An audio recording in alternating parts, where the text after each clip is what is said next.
Recording by Colleen McMahon. The Ghost of Silent Smith, An Uncanny Tale by C. Franklin Miller. Silent Smith was dead to begin with. Of that there could be no doubt. The story of his tragic end was featured in the first column of every sporting sheet in the country, and was officially verified in due course by the physician, the coroner, and the clergyman. Furthermore, the tragedy itself was visioned by some 20,000 eyes. They all saw the blinding speed of the ball as it left the pitcher's hand. They saw the melancholy indifference of Silent as he stood at the plate. They saw the ball crush into his right temple, and they saw him fall. Some said that he wanted to die, but that is beside the question. Of one thing we are sure: Silent Smith was dead. I, myself, saw his corpse 2 days later. It was laid out in somber black. His coffin was black, his suit was black, and black was his bat-wing tie. Black was his favorite color. It harmonized perfectly with the gloom of his disposition, and to it he clung, consistent in death as in active life. The time of his death is likewise certain. It occurred at precisely 22 minutes after 3 Eastern Standard Time. That fact I have verified. It is important. Had it occurred 5 hours later, there would be nothing unusual to tell about. Silent Smith would have been duly buried, mourned, and finally forgotten, except for the brilliant record which will always stand as a monument to his pitching skill. As it was, he died at the time stated, and his corpse was in the hands of the coroner exactly 1 hour later. That same hour found him staging the most remarkable comeback in the history of the national game, and this at a point 3,000 miles away. I make that statement with a full knowledge of the actual facts. As a member of Johnny Morgan's Bears that year, I saw the weird occurrence with my own eyes. It happened out on the coast in the presence of some 8,000 fans. Those in the assembled throng who knew Silent and his mannerisms could only stare and wonder. At the time, they had no knowledge of his death. I had. So had the rest of the players on the Bears bench. A telegram from the East had borne the tragic news. That message shed a ghostly light on the astounding phenomenon and lent to the affair a vague tinge of plausibility, however amazing. Understand, I do not deny the evidence of written records. That would be useless. I know that talkative Andy Gregg was on the mound for the Bears that day. I realize that he was credited with the victory which brought to the club the first pennant we ever flaunted along the coast, and I agree that he deserved the credit. For all practical purposes, the voluble lad had labored 9 full innings, giving one of the most sensational exhibitions of hurling ever witnessed. Nevertheless, I insist that Silent Smith pitched the Bears into that pennant as surely as his death occurred 2 hours before the game was called. Let us see. Silent Smith had been our twirling ace the greater part of the season. Anyone who ever saw him in action will tell you he was a pitching marvel. He could work in turn every 4th day, do relief duty in between when called upon, and still win the vast majority of his games.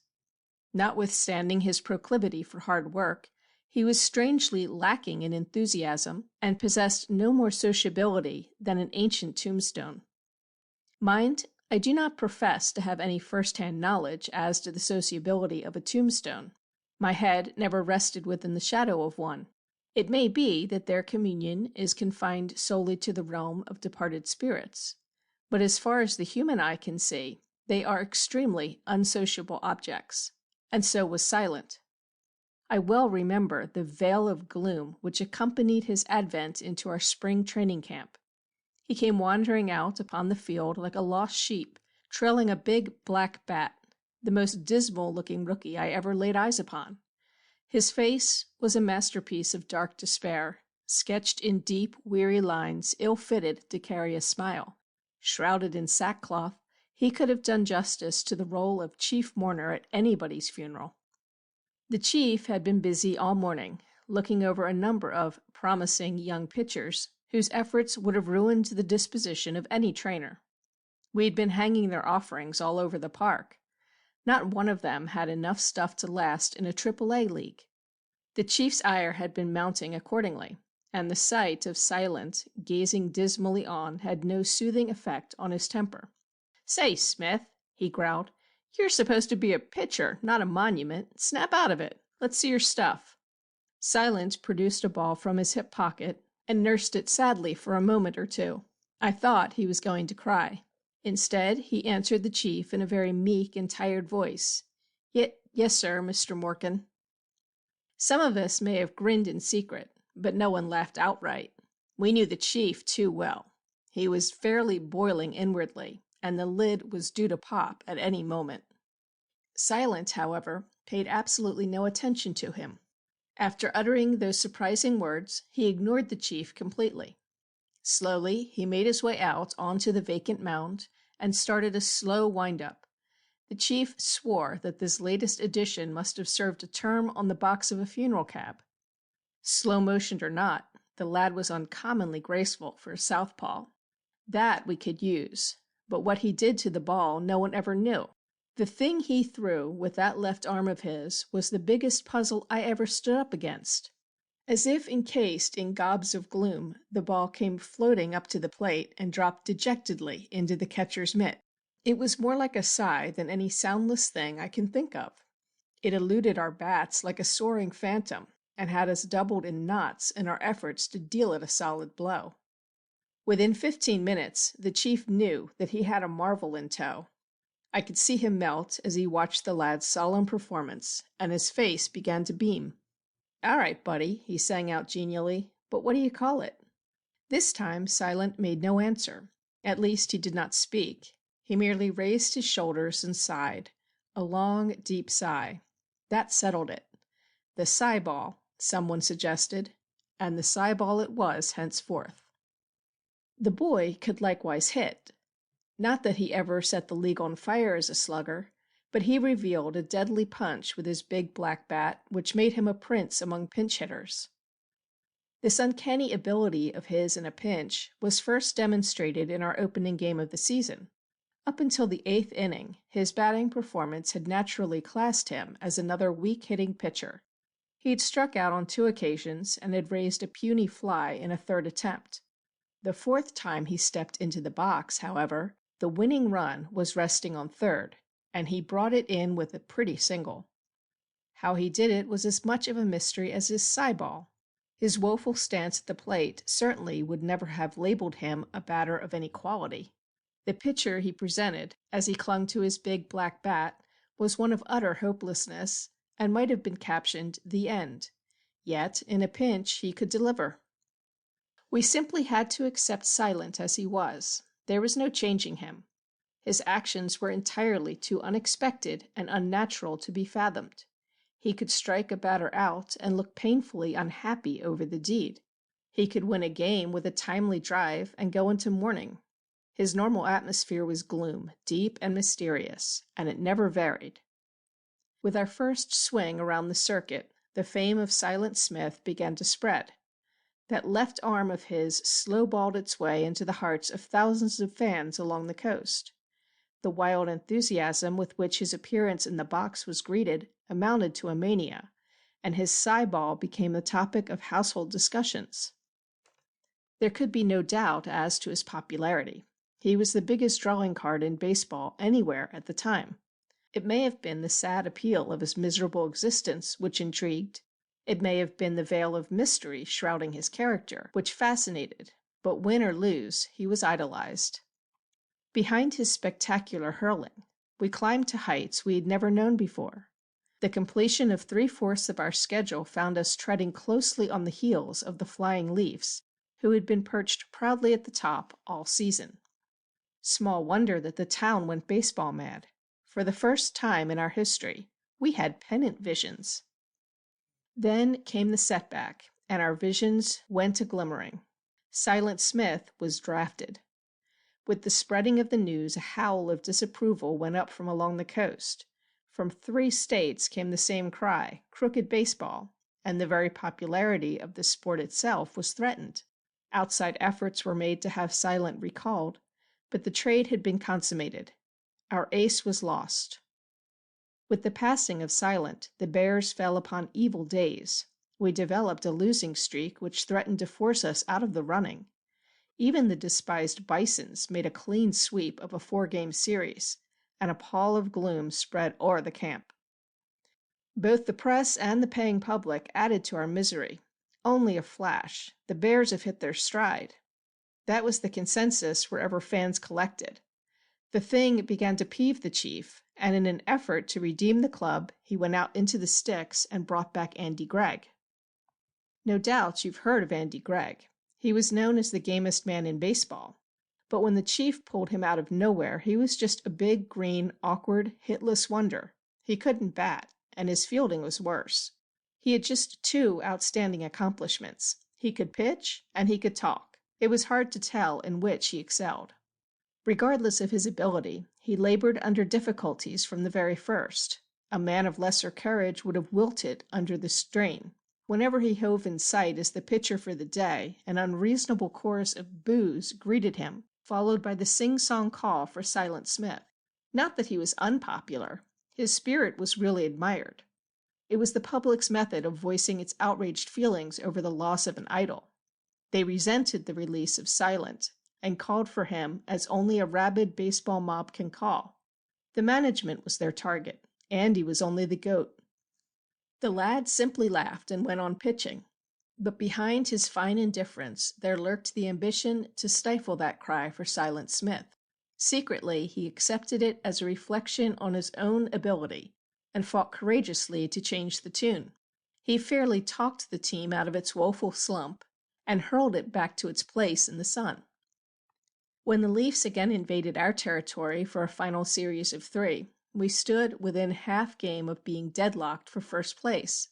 It was the end of our playing schedule, and things did not look as rosy as might be supposed. Our pitching staff had cracked. Talkative Andy was the only dependable hurler we had left after a grueling month of struggle to maintain our position as runner-up. But Andy was in splendid form. He could still chatter away like an 8-day clock, and that was the sign. To him was given the mound in the first of that deciding series, and he won. 4 pitchers were hammered unmercifully in the second, and we lost. Again, we were trailing by a narrow margin. But who was there to hold the enemy in check? Husky Harris was down with tonsillitis. Lefty Lefferts had a broken thumb. Curly Weinert's arm was sore from too much use. As for the rest, but what's the use? In that hour of need, we were all wishing for an iron arm, the arm of Silent Smith. Even the chief had his former ace in mind. He as much as said so afterward. At the time, however, there was only one thing he could do, and he did it. Talkative Andy was given the assignment. The lad was ready and advertised the fact with his ceaseless jabber. "We got 'em going, Johnny," he kept repeating to the chief. "Winter's coming, the leaves are falling. Just keep your eye on the tree." We were all gathered in the dugout, awaiting the call of the gong. That peculiar hush which seizes a crowd immediately before playing time had already descended. Out on the sun-swept field, a number of White Wings were putting the finishing touches on the sparkling diamond. Behind the plate stood one-armed Jimmy Flynn, wielding a megaphone. His booming voice could be heard above the buzzing silence, crying the batteries. Jimmy got no further in his announcement than the name of Gregg when a spontaneous roar rolled out of the stand and completely submerged the rest. It was the howl of the pack for its idol. Unsportsmanlike, yes, but Andy only chuckled. "Can you beat it, Johnny?" he chirped. "They'd rather have the morgue out there than a live one. We'll bury that bird right now. Come on, you cubs, watch my smoke." And he trotted out onto the field amid a shower of boos. Andy had plenty of smoke and displayed it in his own awkward style.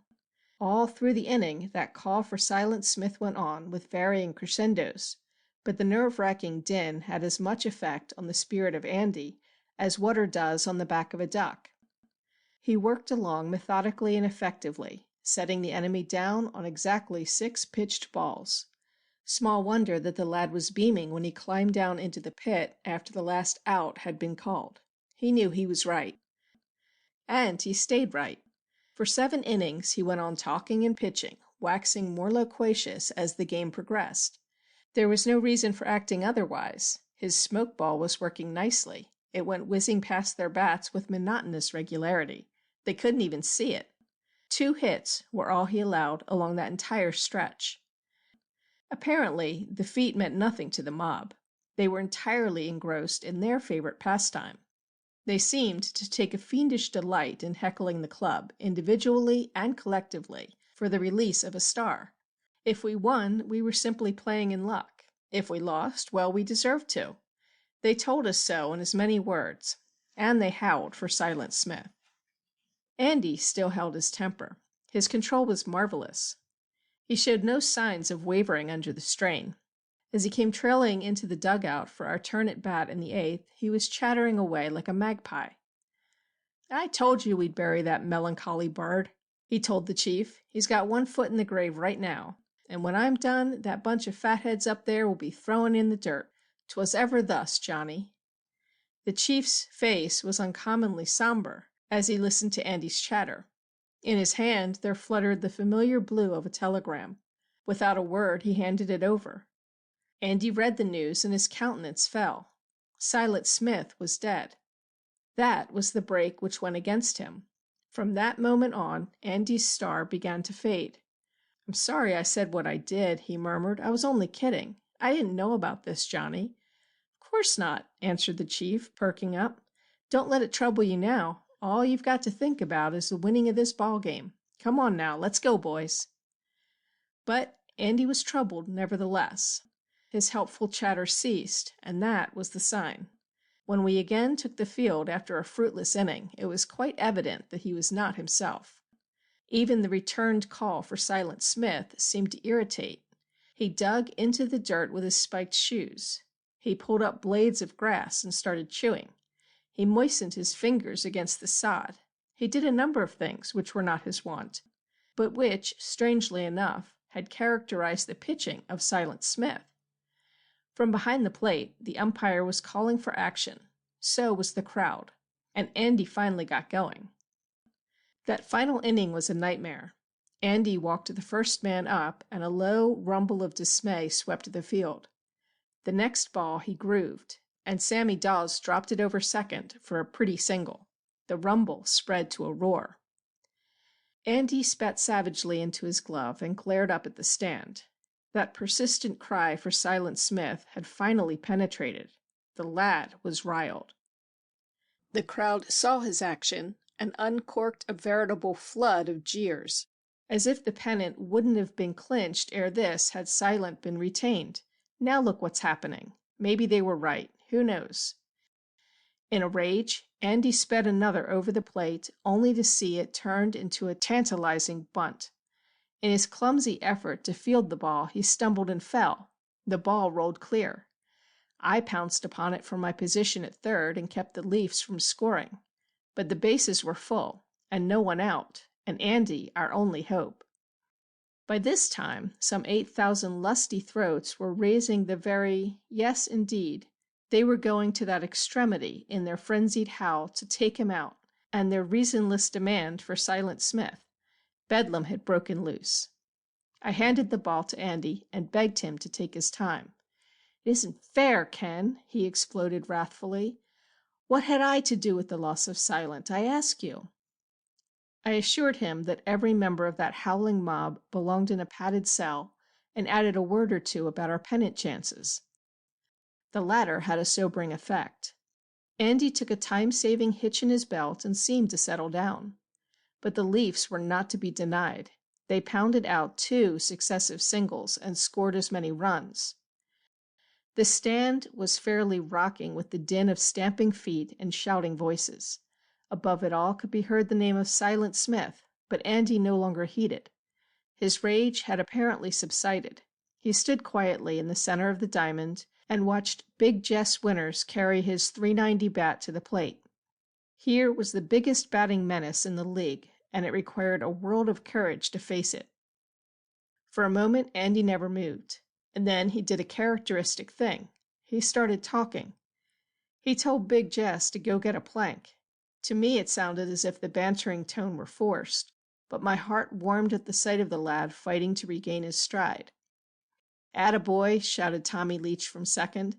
"Make him hit it, Andy. We're all out here." Andy made no response, and we knew that his confidence was not at par. He took one glance at the runner on third, and suddenly let go with blinding speed. Big Jess swung with all his power, and the ball snapped back at Andy like a rocket. Instinctively, Andy raised his arms, but the ball sped through his guard and landed with a sickening thud. The lad crumpled up like a rag. The clamor of the crowd was instantly choked as they came to their feet in a startled wave and stood staring at the motionless form in the center of the diamond. I thought the boy was dead. His face was pasty and his lips bloodless. Apparently his heart had ceased to beat. His eyes were open and staring with that fixed expression commonly associated with sudden death. For 10 minutes we worked over his lifeless form. The only perceptible sign of animation was a faint fluttering of the pulse in his wrist, which occurred at intervals of about a minute. The condition was strange enough to make even the club physician look puzzled. Then, with surprising force, Andy's heart began to pound along like a trip hammer. A patch of color spread in his pallid cheeks. Another minute, and his eyelids fluttered weakly, his broad chest heaved, and he sighed. With glassy eyes he stared at the anxious group which circled him. His brow was furrowed, as if he were unable to comprehend the meaning of it all. He attempted to climb to his feet, but got no further than his knees. 2 of the boys caught him by the arms and started to lead him to the clubhouse. He would not have it. He shook them off and swayed uncertainly into the pitcher's box. A gasp of astonishment went up from the crowd. No one had ever dreamed that he could resume play. It was unbelievable. They stared at him in silent awe, a mute tribute to the sheer grit of the man. And then a roar of admiration proclaimed a new idol. Silent Smith was dead. "Sure you're fit, buddy?" inquired the anxious chief. For a moment there was no answer. Andy turned a haggard face and gazed at the chief with strangely sad eyes. He looked as if all the troubles of the world were resting on his shoulders. Then, "Andy's all right." The words sounded queerly detached. The voice was toneless. The chief shook his head and slowly left the field. He was going to take a chance. He had to. He sent 2 of the boys out to the bullpen to warm up, however, in case Andy couldn't make the grade. The crowd settled down in the stand and started buzzing like so many bees. Nothing like it had ever been seen. A blow like that would have crippled the spirit of most men. But there was Andy, willing to go on. Was he able? All eyes were glued on the lad as he started digging a hole with his spikes in front of the rubber. He ignored everything else completely. That the team was on the small end of a 3-0 score, and that a runner was waiting on every sack just itching to swell the lead, was of no importance. He scraped and he kicked at the dirt with a slow, measured effort, as if the digging of holes was an art. All this with hanging head and downcast eyes. At last the hole was perfect, and he picked up his glove. To me it looked as if he were still in a daze. He appeared to be uncertain of every movement, as if he were unable to decide just what to do next. "All right, Andy?" I inquired doubtfully, handing him the ball. He made no response. He ignored my query as completely as he had everything else.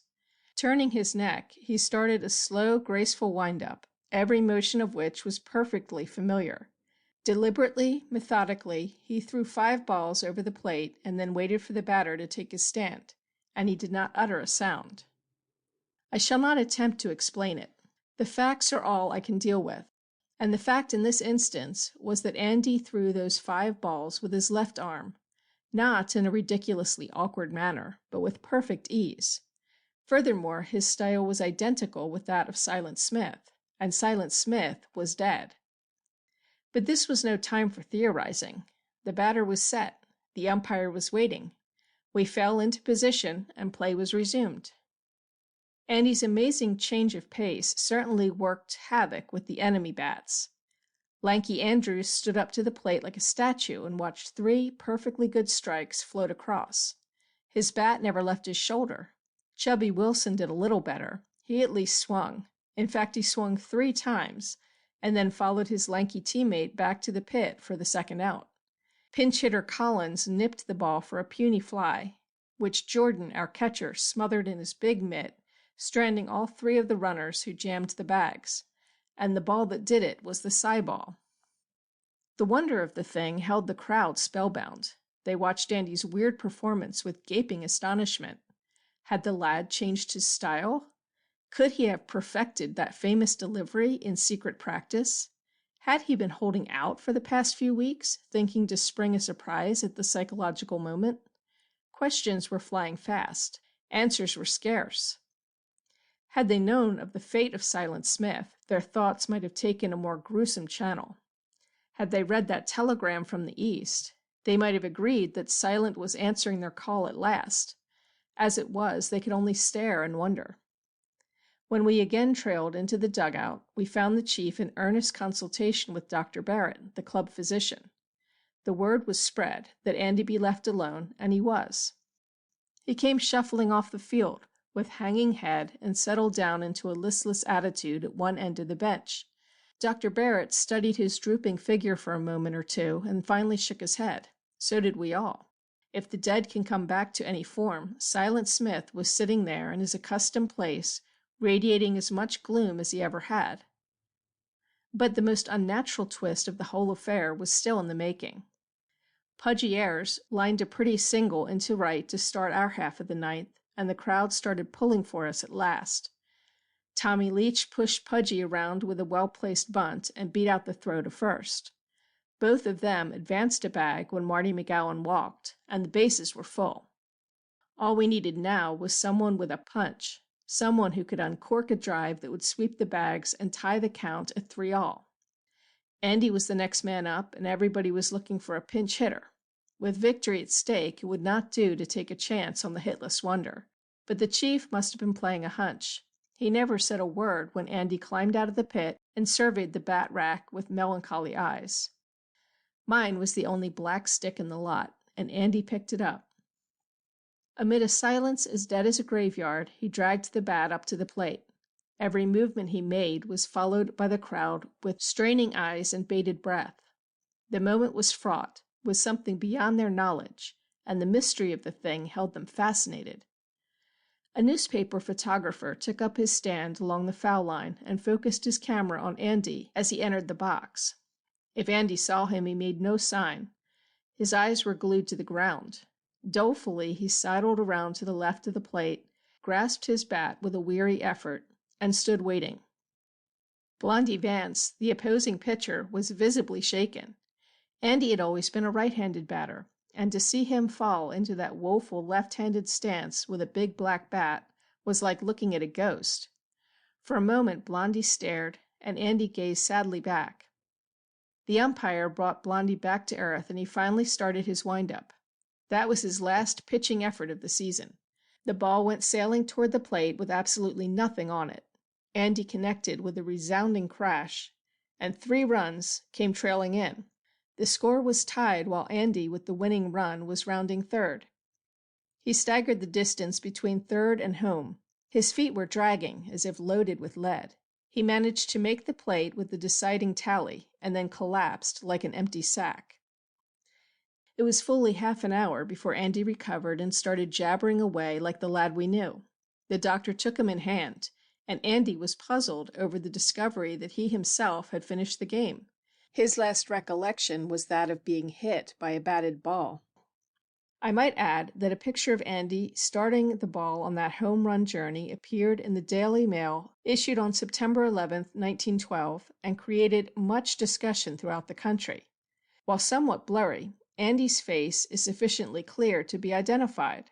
Covering his face like a veil is a misty something which closely resembles the melancholy features of Silent Smith.